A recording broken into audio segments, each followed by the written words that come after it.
Okay, so we're getting into the training, and you're talking about what you tell your students, and like I said, for the marks in the business, God, I try not to call us marks because it makes us sound like dumbasses. We're all marks. Let's be honest about I'm a it. mark. I mean, you're really focusing on the in-ring psychology, which is so important when you're selling the match. And we've talked about the moment where I met Nick and Matt Jackson, and I was like, "Oh, I've only been a fan for 5 years." They're like, 5 years? I'm like, "Yeah." It took you being able to sell something in the ring, sell a moment where I could go, now you're really something special. And since that point, and of course they've gone on to Bullet Club fame in New Japan, they're back in Ring of Honor now, they're run through TNA, it changed because the in-ring psychology changed. And that's something you really focus on in the class. Yeah, that's just something that this business will always be. Like people always tell a story. Some good, some bad. Even when you're a spot fest, you're still trying to tell some kind of story.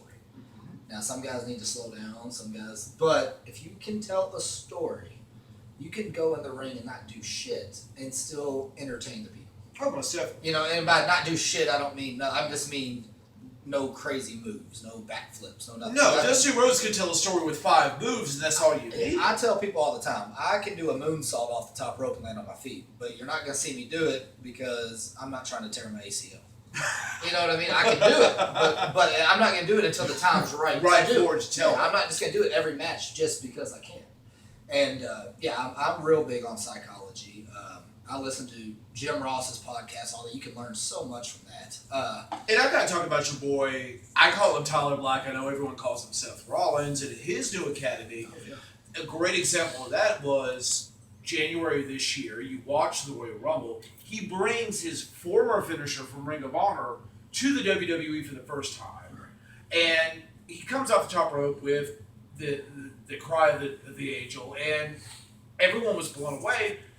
Back in Ring of Honor, that was an every match thing, but he learned through development with WWE to save that. So he brings it out in the famous match with Lesnar and Cena. Now he's got a moment that no one can take away from him, and I think that really catapulted him because he told a story and used that move at the right time. And he's used it once, right? Only one time. That's all you need. And then he'll probably bring it out at another special time. And that's what big moves should be. Otherwise, what you're going to do to the fans is you're going to spoil them, and you're going to get to the point where they're so used to seeing all this crazy shit that where do you take them from there? Where do you go from there? They're not going to be satisfied with just a wrestling match, or some. I think you can still just wrestle and pop a certain crowd. Oh, most definitely. And they're tearing it up. And I got to give a little love out to England and the strong style out in England and some of those promotions out there right now because they do the strong style, but they're basic catch can wrestling. And they save all that extra stuff for the end of feuds, the end of storylines. And that's where you're going to see the special stuff. Nigel McGuinness being a great example for that. It's catch can, 2 finishers. But when he had that special match in Ring of Honor, when he was in the ring with, let's say, a Samoa Joe, then you were going to see something special that night. You were going to see something you never saw Nigel do, and that made that moment more special. Right? Yeah, and psychology is number one to me. Like, tell me a story, let me get lost in the story, and I'm good with it. Now, the last thing I'll say about my training is this: just to put myself over, because that's what we do. Oh no, you never put yourself over this industry because, my God, you might actually make a little money, sell some merch, anything like that. God forbid. God forbid. Rhino came to the arena. We had him booked for a show. Didn't you just have a show with him maybe 2 months ago in Kentucky? No, at Jeffersonville. Jeffersonville, at the arena. 1416 Spring Street, anybody. He had a seminar before. Okay, now I made my students go. Mm-hmm. And a couple students from the other training that I was talking about were also there. Okay. And somebody you mentioned earlier that you said was a really good wrestler was there. I won't bring his name up. No. How can I say anything about so? Anyway, go ahead. I didn't say that, and I like that guy a lot. He's a cool dude. I got no problem with him. But all I'm saying is we're doing the seminar. Mm-hmm. Okay.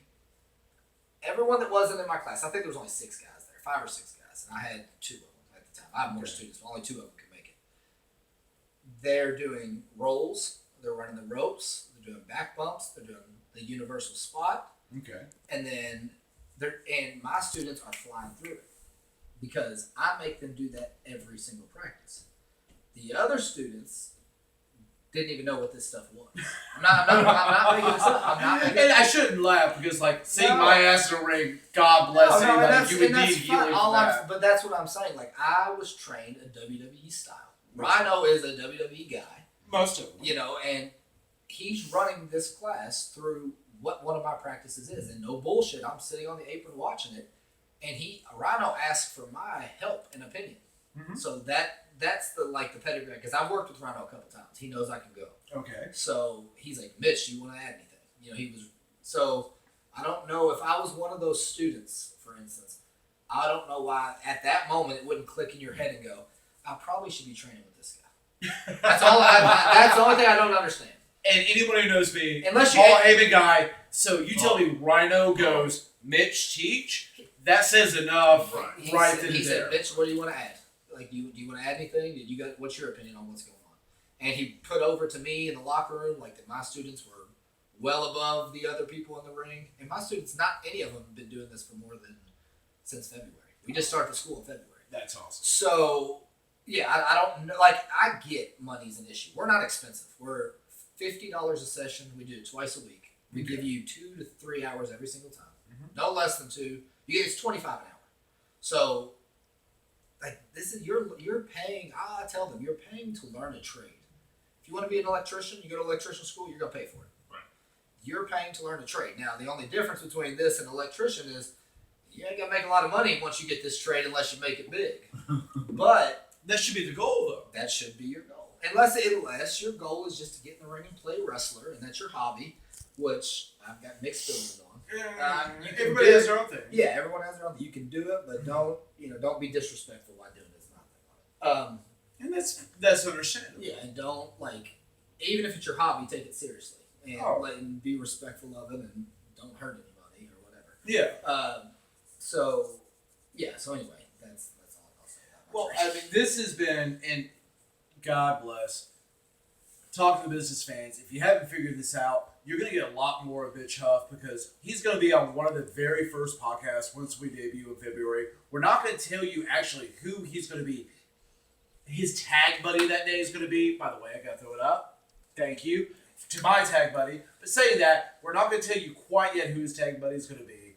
But you're getting a feel of what the show is going to be like. And it is so different. We're round table with Coors Light, pizza, and we're talking the business. I hope you guys have really enjoyed this. We've obviously enjoyed Mitch being here. Mitch, you've got Facebook, Twitter. Go ahead and plug yourself like you need to sell any more merchandise. But please, go ahead. Actually, I got new t-shirts coming. Okay, there we go. Facebook is just Mitchell Huff. You put me on the spot. Twitter that's where we do best. Is at Mitchell C. Huff, I think. Yes, that's correct. Mitchell C. Yes. I just got it. I don't ever get on it really. And Instagram is not true. Late at night, it's 1 o'clock in the morning. You get weird tweets from Mitchell Huff. I'm at the poker table. Oh, he's at the poker table. I'll be nice. But you get weird tweets, especially if you have them in that little button that says instant notification. I'm just saying. But go ahead. And then Instagram, I believe, is at Mitchell _Huff, I believe. Okay. That covers it all. We've talked about the training. Again, how do they get in contact with you? I want to be a pro wrestler here in the Kentucky, Indiana, Ohio area, Tennessee. Hit me up on Facebook. Message me, and I'll exchange numbers with you if you're really serious about it. We've had a lot of people come. Only, you know how the business is. A lot of guys come. They take that first bump. They're like, this ain't for me. But we've had, I want to say 15 guys filter in and out in this first year, which is amazing. Yeah, and we've had about 5 mainstays. And but yeah, just hit me up on Facebook if you're interested in becoming a wrestler or a referee, manager, ring announcer. We do it all. So you never know, and just looking to get in the business, we've got opportunity for you. Last question. Okay. I'm sorry. Let me give JP a question. Go ahead, brother. There we go. If you were to wrestle your last match tomorrow, Oh, great question. who would your opponent be? Like Anybody in the world? Anybody presently working? Let's go presently. Any You dead, go old alive, school? now. You know he's going to say it. Well, and I already know the feel answer. we know your answer, but Go if you ahead. could pick like, I'll be shocked if it's not the answer I'm thinking of. So. Sean Michaels. Oh wow, Jesus! shock face. What? Oh my God! What? Look at the shock on my face. Seriously, we Best knew of that all was time. coming. Best of all time. And I had there's- to ask. No, Yeah. it's okay. You're my tag buddy. I think you've had a little bit too much to drink. We knew that answer, but that's okay, guys. I hope you enjoy this. I hope you've got a good feel of what the show's going to be like. This is why we're giving you these YouTube teasers. Yeah. Yeah, see? So we got 9 more weeks of this stuff. Yes. Uh-huh. Second Coors Light. Shout out to my boy out in England. Saying that, I hope you guys have enjoyed this. We got 9 more weeks of it to come. So you get a feel of the show, roundtable, lots of fun. We appreciate Mitch being on. You know how to hit us up. You can go to the Twitter, as I like to say, KCJPTTB 20161. You know how to get us up on the YouTube channel, KCJP@TTB. The Facebook page right now is under my name, unfortunately, Kevin Cordell. It will be on KCJPTTB once the podcast debuts in February. Lots of stuff planned. We have lots of big surprises coming. You know, we got Shane Andrews, the bad boy of the indie wrestling scene, especially in Tennessee. Great stories to share with him coming really, really soon. More guys coming in. We got guys from IWA Mid-South. We got your stars from UWA. More OVW stars. I even hear a rumor, Josh, and tell me if I'm wrong. We have this show we're kind of planning for the YouTube called The Going to Hell Show with some guy named Josh. Is it Ashcraft or Ashcraft? Oh, Lord Jesus, help us all. Who, I have to get a shout out to my boy, is the most over manager in OVW right now. Okay, that's not saying a Yeah, lot. he's the only manager. That's what I'm going to say. But I will say this. I don't know of anybody who's a bigger smartass than me, than him. So you know we're all going to hell during this show. It's true. So I hear we've got him coming soon. We've got a lot of fun. I hope you're enjoying it. I hope you're enjoying a different look at the business. Mitch, we appreciate the hell out of it, my friend. And we're obviously going to see you on the podcast come February. Guys, enjoy it. Share it. Tweet it out. Follow it on Facebook. Let us know what you think. And only as JP and KC can say, with Mitch, deuces.